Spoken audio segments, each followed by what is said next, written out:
Morning. Pot भरून जेवले का सगळे? लग्न झालं आता जेवण पण झालं. ऍक्च्युली मी आज 2 लँग्वेज मध्ये बोलले ना, थोडं हिंदी थोडं मराठी बोलले, कारण की आपल्या गेस्टने कळायला पाहिजे थोडंस. तर सगळ्यात पहिल्यांदा आहो या नंतर घाबरू नका.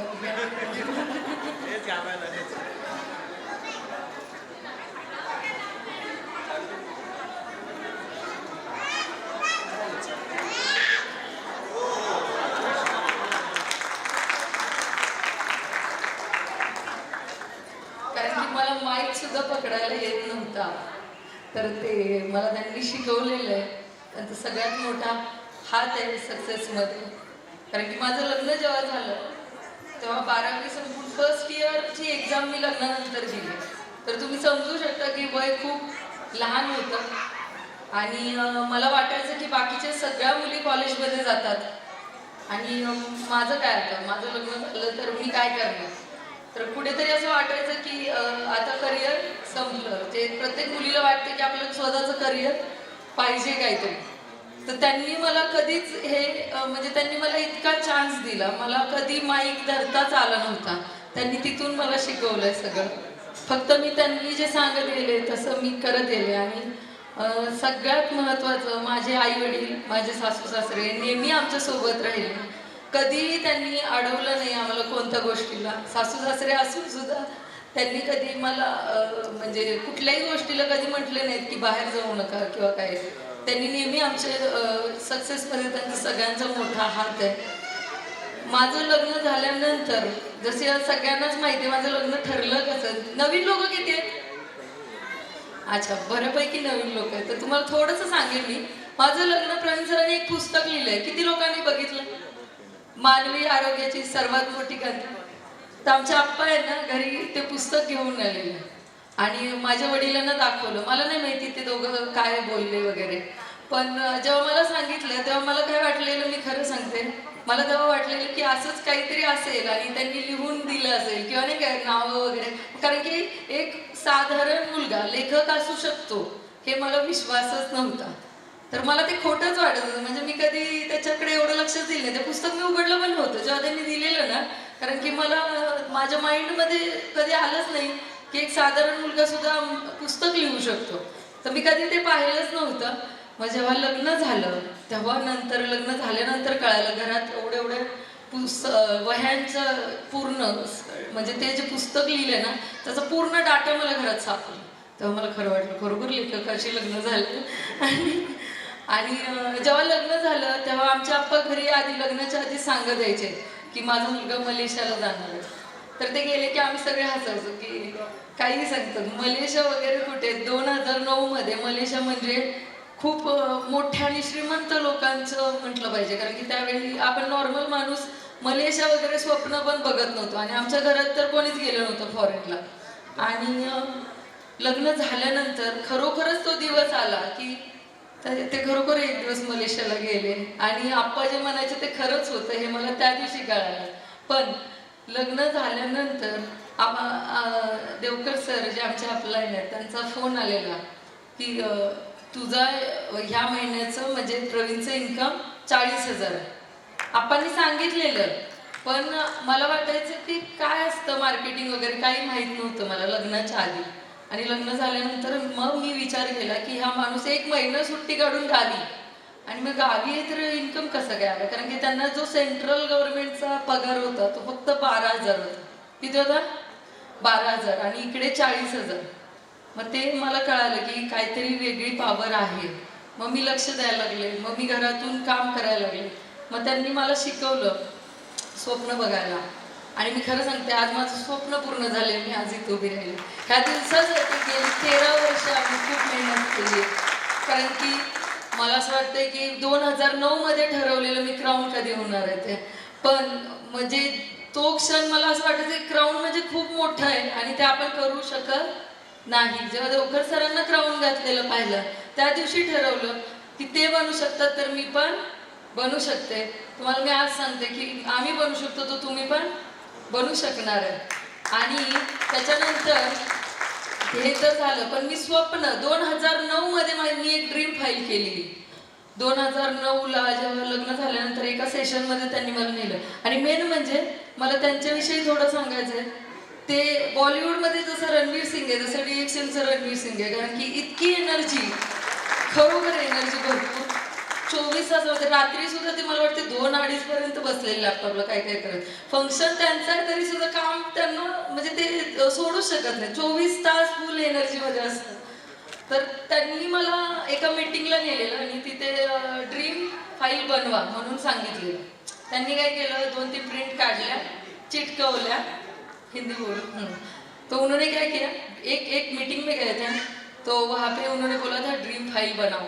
तो ड्रीम फाइल मैंने क्या किया कि पेपर होता है न्यूज़पेपर, उसका कटिंग लेके उसको चिपका के मैंने मेरा ड्रीम फाइल बनाया. सबसे पहला मेरा जो सपना था वो था मैं स्पीकर बन जाऊँ, क्योंकि मुझे माइक पकड़ना आता नहीं था. देवकर सर को पता है, वो मुझे ऐसा धक्का देते थे, जाओ जाओ, वो जाओ बोलेगी तो मैं उससे पहले रो के आ जाती थी बाहर. मुझे नहीं बात करनी है, मुझे नहीं आता है, ऐसा मेरा पहला बिहेवियर था. लेकिन उस टाइम जब ड्रीम फाइल बनाई तब मैंने सोच लिया था सबसे पहले मैं क्या बनूंगी, स्पीकर बनूंगी. उसके बाद मैंने सारी गाड़ियों का, और 2020 में मेरे पास क्या होगा वो 2009 में मैंने लिख के रखा था. और ये बहुत जगह पे मैंने दिखाया भी है. हमने विजन बोर्ड बनवाया है, ड्रीम फाइल की है. आप भी करेंगे तो आपके सपने ज़रूर पूरे होंगे, क्योंकि DXN एक ऐसा प्लेटफॉर्म है जहाँ पे आपके सपने सच में पूरे होते हैं. इसका लाइव एग्जाम्पल आप लोग देख रहे हैं, क्योंकि ऋषि को बचपन से बहुत लोगों ने यहाँ पे देखा है. ऋषि जब हुआ तब ऋषि का मतलब प्रोडक्ट के ऊपर जो विश्वास होता है ना, तो प्रवीण सर मतलब ऐसे है कि घर वालों को भी वो कभी सुनते नहीं है. उन्होंने बच्चा आने के बाद पहले दूध देते हैं ना उसको, उन्होंने कोकोज ही दिया. फिर भी मेरे मम्मी पापा वगैरह किसी ने कुछ नहीं बोला, क्योंकि उनको पता था सुनने वाले थोड़ी है बोल के भी. तो लेकिन वो प्रोडक्ट के ऊपर का जो विश्वास है उसकी वजह से आज हम यहाँ तक पहुँचे हैं. और जब ऋषि हुआ तो ऋषि को भी सारे प्रोडक्ट, और शादी के बाद भी मैंने सारे प्रोडक्ट कंज्यूम किए. उसके बाद हमारा सबसे पहला एक सपना था कि ऋषि जब आए तब उससे पहले गाड़ी चेंज होनी चाहिए. एक गाड़ी में 2 साल से ज़्यादा रहना नहीं है. तो 2011 में हमने फोक्सवैगन की वेंटो परचेज की. उस टाइम हमारा गवर्नमेंट का इनकम कुछ 20-25 हज़ार कुछ होगा, लेकिन DXN का बढ़ता बढ़ता चला गया था. DXN का इनकम तब मुझे लगता है कि 70-80 हज़ार कुछ होगा 1-2 साल में, ज़्यादा ही था. तो उस इनकम की वजह से हमने वो पहले क्या किया, गाड़ी परचेज करी. आपको मैं बता दूँ, प्रवीण सर साइकिल पे आए हैं पूना में, और पूना का आपको सभी को पता है सिटी में रहना, खर्चे वगैरह निकालेंगे, गाड़ी छोड़ो, सपने भी नहीं लोगों को आते वैसे. लेकिन उन्होंने उस टाइम हमारी फोक्सवैगन की वेंटो, हम जहाँ पे रहते थे, सबसे बड़ी गाड़ी थी. और हमारे सातारा में भी हमने जब वेंटो ली थी ना, किसी के रोड पे दिखती भी नहीं थी वो गाड़ी. सपने ऐसे देखे जो सच में DXN की वजह से पूरे हुए.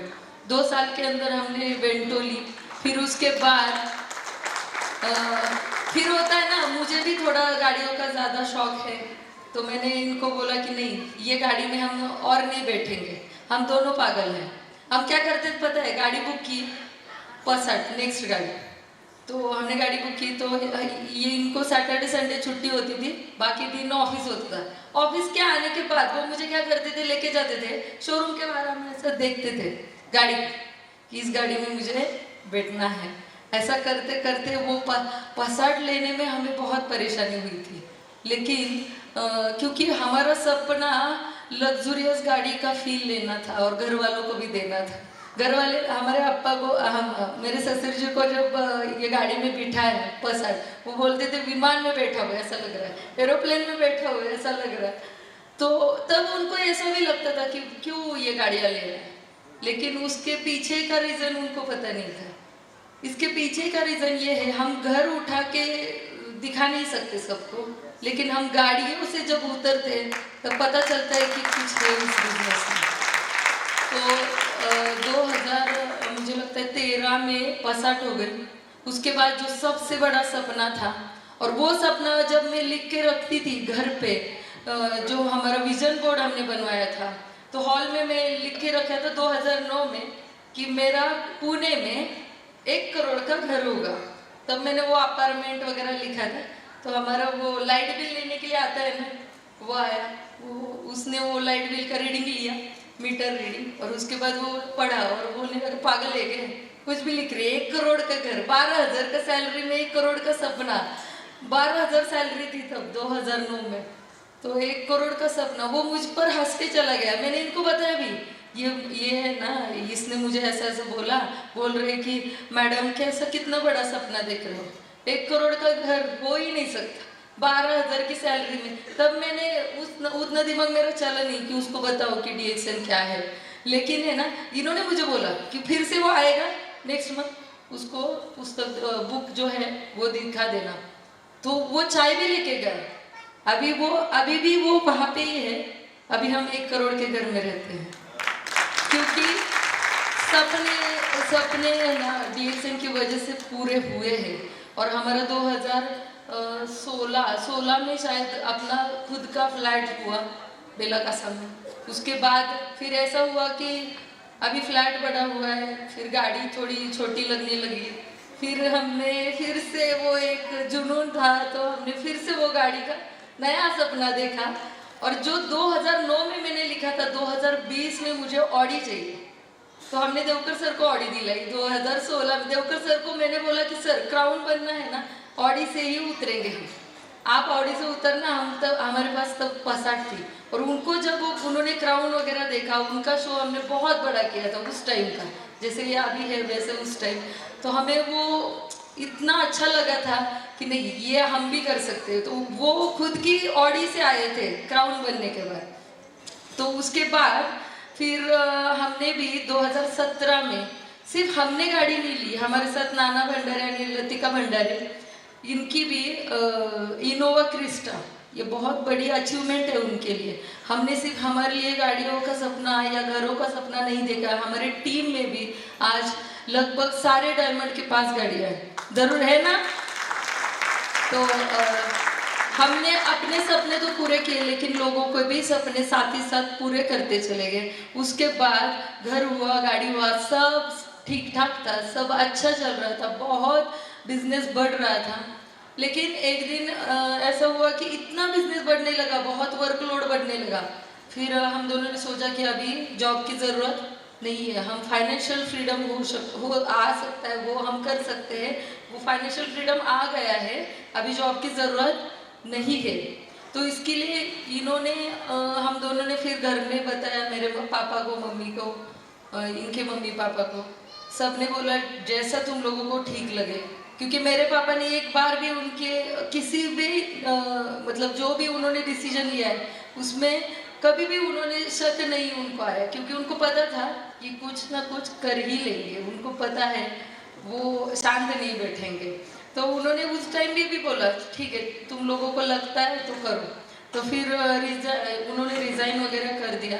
1 महीना बहुत हमने मलेशिया ट्रिप लगवाया था सर, जैसे आपने बोला कि खुद ही लीडर्स को ट्रिप वगैरह अरेंज करना चाहिए, खुद करना चाहिए सब कुछ। तो हमने मलेशिया ट्रिप पूना का अरेंज किया था, तो उसमें 45 ना, हाँ, तो उतने लोग क्वालिफाई हुए थे। तो हमारा इनकम सब कुछ टीम बहुत बढ़ गई थी।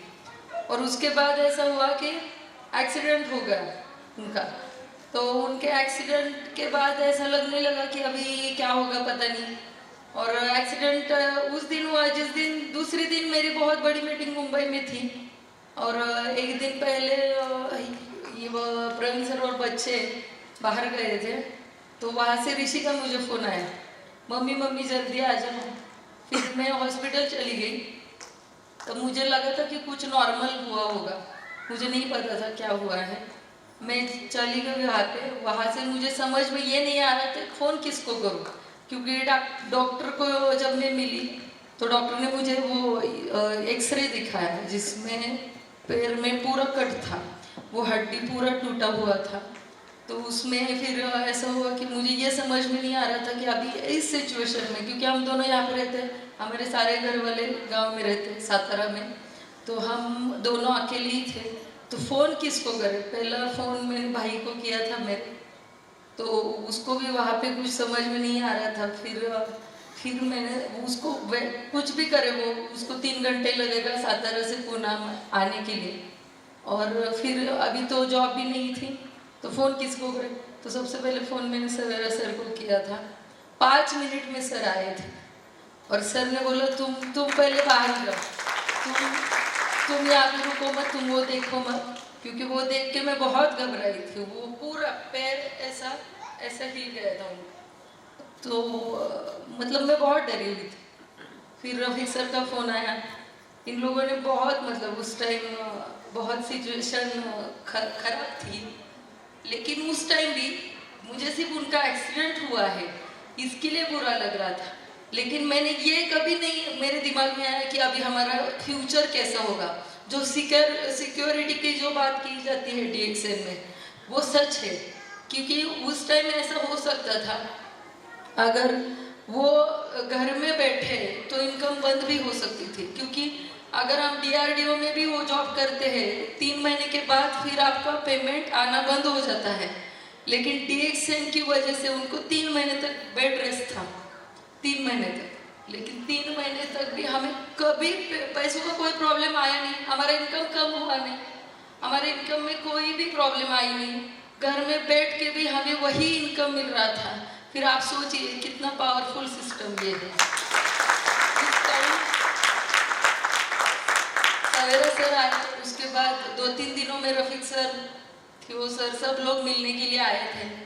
लेकिन मैं आपको रफीक सर के बारे में बोलना चाहूँगी। उस दिन रफीक सर मुझे लगता है 2 बजे आए होंगे, 6 बजे तक पानी भी पिया नहीं था, क्योंकि वही इतने टेंशन में आ गए थे कि कैसे करेंगे सब लोग, क्योंकि मैं अकेली होती हूँ पूना में। लेकिन उन्होंने बहुत साथ दिया। वो डॉक्टर लोगों को बहुत मतलब DXN के इतने लोग देखने आते थे। मुझे सिर्फ एक बात पता नहीं है, जहाँ पे 13 साल उन्होंने जहाँ पे सर्विस की वहाँ का एक बंदा उनको देखने के लिए नहीं आया।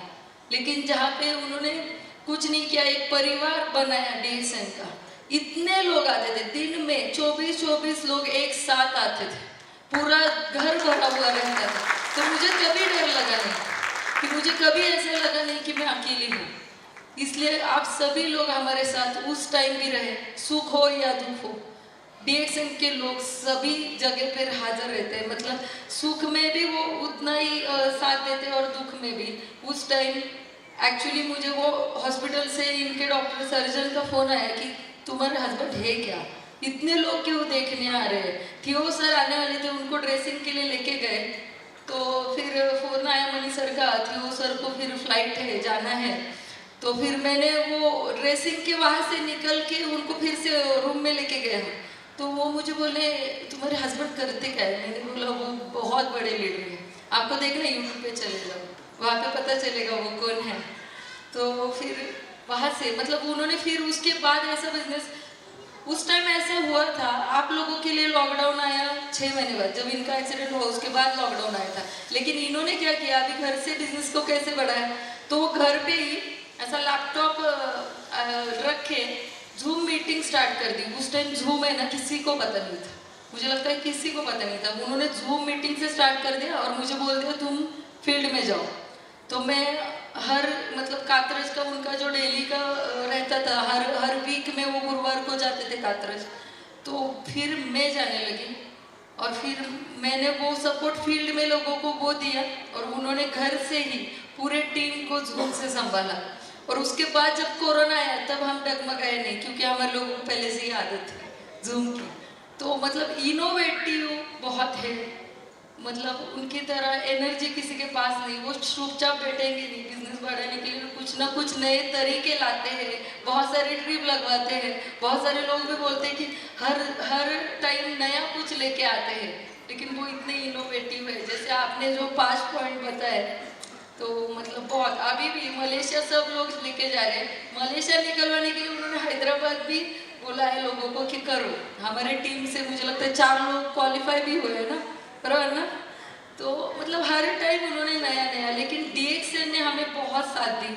उसके बाद कोरोना आया, कोरोना में बिजनेस ऊपर नीचे आया, लेकिन फिर बढ़ा। फिर एक लॉकडाउन में, पहले लॉकडाउन में लोगों को समझ में नहीं आया, दूसरे लॉकडाउन में बढ़ गया क्योंकि लोगों को आदत हो चुकी थी। और हमारे लोग तो एक्सपर्ट है, आपने बोला कैंसर के लिए भेजते हैं, वैसे उन्होंने डरा डरा के भेजे प्रोडक्ट, तो फिर उसमें कोई इशू नहीं हुआ। फिर उसके बाद जो हमारा सपना था, जो क्राउन का, एक्सीडेंट की वजह से थोड़ा सा लेट हुआ था, फिर हमने उसके ऊपर कॉन्सेंट्रेट करके पूरा का पूरा वो जर्नी है जो क्राउन का, वो 8 पिन 1 साल में लिए सर हमने, 1 साल में 8 डायमंड निकले। और उसके बाद हम पिछले साल क्राउन बन चुके हैं, और ये फंक्शन के लिए मुझे लगता है 3 बार ये फंक्शन कैंसिल हो चुका है। रफीक सर बोल रहे थे, पहली बार हमने फाइनल भी किया, मनी सर ने होटल वगैरह सब बुक किया था, लेकिन लॉकडाउन की वजह से फिर से वो होटल कैंसिल करना पड़ा है, फिर वो परमिशन वगैरह नहीं मिली। फिर उसके बाद एक बार हुआ, फिर ऐसा 3 बार, फिर प्रजित सर आने के लिए हम टाइम वेट कर रहे थे, प्रजित सर आने के बाद ही फंक्शन हुआ। और सच में सर मैनेजमेंट को बहुत बहुत धन्यवाद कि उन्होंने बहुत अच्छा मतलब इवेंट ऑर्गेनाइज किया। मुझे लगता है कि किसी भी क्राउड के लिए इतना नहीं किया है, लेकिन इसके बाद इससे भी बड़े फंक्शन होंगे वो आपके होंगे, क्योंकि अब ये ट्रेंड बन चुका है। और रफीक सर ने भी यस बोल दिया है ना सर तो हो जाएगा। लेकिन मुझे इस सभी के साथ मुझे ये बताना है, जो हमारी टीम है, मतलब साधारण से हमारे मेरे देव हिंदी मराठी सांगते मी, माझी धीर आहे साताऱ्यामधून, प्रशांत साळुंखे आणि शैला मॅडम, आणि त्याच्यानंतर शिरवळमधून अविनाश सर, सारिका मॅडम, आमची मेन कात्रची जी आमची एलिफंट लेग आहे, नाना भंडारे, लतिका मॅडम, सहदेव पिसे, राणी मॅडम, आबा क्षीरसागर, संगीता क्षीरसागर, हे सगळे लोक आमच्याबरोबर नेहमी बरोबर राहिले, आणि तुमच्या सगळ्यांच्या मेहनतीने आम्ही आजपर्यंत इथं पोहोचलो।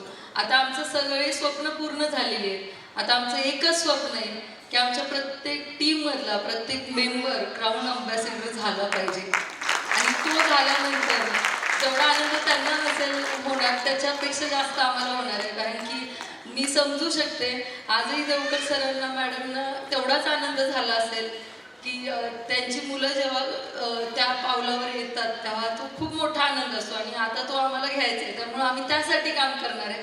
आता आमच्या स्वप्नांसाठी नाही तर तुमची स्वप्न पूर्ण करण्यासाठी आम्ही काम करणार आहे। तर सगळ्यांना खूप खूप धन्यवाद, तुम्ही आला आणि फंक्शन सक्सेसफुल पण झाला, आणि आत्तापर्यंत तुम्ही आम्हाला खूप साथ दिली, सर्व टीम। मग त्याच्यात असं नाही की फक्त आमची पर्सनलच टीम, पण इथे निगडीमधून आहेत भरपूर लोक, माळी सर, पुष्पा माळी सर, त्यांनी पण आम्हाला म्हणजे कठीण काळात इतकी मदत केली की मी कधी विसरू शकत नाही। कठीण काळात प्रत्येक वेळी माळी सरांनी आम्हाला धावून आलेले आहेत। अश्विनी सुतार मॅडम, संतोष सुतार सर, आवाळे मॅडम, सगळे लोक, मी सगळ्यांची नावं घेत नाही, महामुनी मॅडम आहेत, योगिनी हे झांजुर्णे मॅडम, डोके मॅडम, सुनीता पवार मॅडम, मनोज सकुंडे, श्रद्धा सकुंडे, सगळी यंग जनरेशन आहे। आणि आता तुम्ही तयारीत राहा, आपल्याला हे असे फंक्शन दरवर्षी होण्यासाठी दरवर्षी एक क्राउन काढला पाहिजे। तयार आहे तुम्ही सगळे? तर मी सगळ्यांना थँक्यू म्हणेन, आणि आज माझ्या घरातले पण बरेच लोक आलेले, आणि फर्स्ट टाइम माझ्या घरातले सगळे लोक इथे आलेले, तर त्यांना पण सगळ्यांना धन्यवाद, तुम्ही सगळे आलात, आणि थँक्यू।